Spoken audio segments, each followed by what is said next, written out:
আপনারা সবাই দেখেছেন আমাকে কিভাবে কতবার মুখে খারাপ ভাষা উচ্চারণ করেছে, এটা সবাই দেখেছে। কেন, আমি কি করেছি, আমার কি দোষ, আমার কি দোষ এখানে আপনারা বলতে পারেন?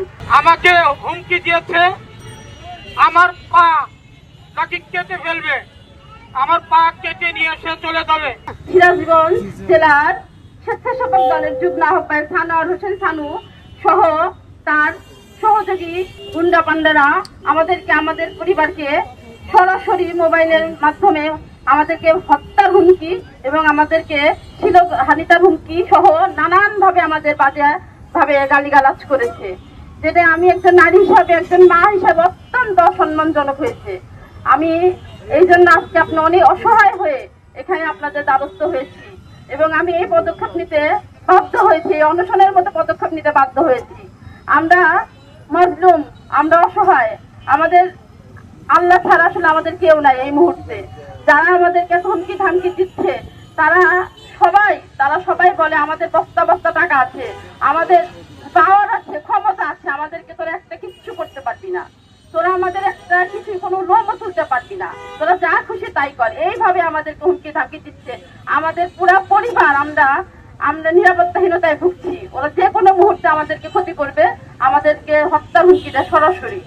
এখনো এই সময় এই ডিজিটাল যুগে এসেও ওরা ওদের ক্ষমতা দেখাচ্ছে, ওদের পাওয়ার দেখাচ্ছে। এটা মনে রাখতে হবে, এটা আমাদের তারেক রহমানের বাংলাদেশ, এটা সে আগের বাংলাদেশ নাই। আমাদের তারেক রহমান এই বাংলাদেশের মাটিতে কোনো সন্ত্রাসকে ঠাঁই দেবে না, কোনো সন্ত্রাসের ঠাঁই নেই।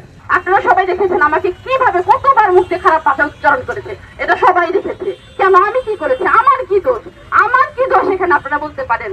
যতক্ষণ পর্যন্ত আমাকে ধর্ষণের বা আমাকে শ্লীলতাহানিতার, আমাকে আজে বাজে কথা বলেছে বিচার না করবে, আমি একজন মা, আমি একজন নারী, আমি একজন সন্তান, আমি তো কোনো বাবা মায়ের সন্তান, আমি এখানে দ্বারস্থ হয়েছি আপনারা সবাই আমার পাশে থাকবেন যতক্ষণ পর্যন্ত এর বিচার না হবে, যতক্ষণ পর্যন্ত ওই স্থানু বহিষ্কৃত না হবে, যতক্ষণ পর্যন্ত ওই স্থানু গ্রেফতার না হবে, আমার এই অনশন চলবেই চলবে চলবে। এবং আপনারা আমার পাশে সবাই থাকবেন, আপনারা সবাই আমার জন্য দোয়া করবেন। এবং আপনাদের কাছে অনুরোধ, আপনারা আমার সিরাজগঞ্জবাসীর কাছে অনুরোধ, যার সাথে অন্যায় হবে, যেভাবে অন্যায় হবে তখন সেখানে দাঁড়িয়ে প্রতিরোধ করবেন। আমাদের সাথে আল্লাহ আছে, আমাদের হয়তো বস্তা বস্তা টাকা নাই, আমাদের হয়তো ক্ষমতার কোনো শক্তি নাই, আমাদের সাথে আল্লাহ আছে, আমাদের সাথে জনগণ আছে। গত 26 তারিখ রাতে সেই সানু ফেসবুক মেসেঞ্জারে আমাকে হুমকি দিয়েছে আমার পা নাকি কেটে ফেলবে, আমার পা কেটে নিয়ে এসে চলে যাবে। আমি গতকালকে সিরাজগঞ্জ সদর থানায় একটি অভিযোগ করেছি এই বিষয়ে।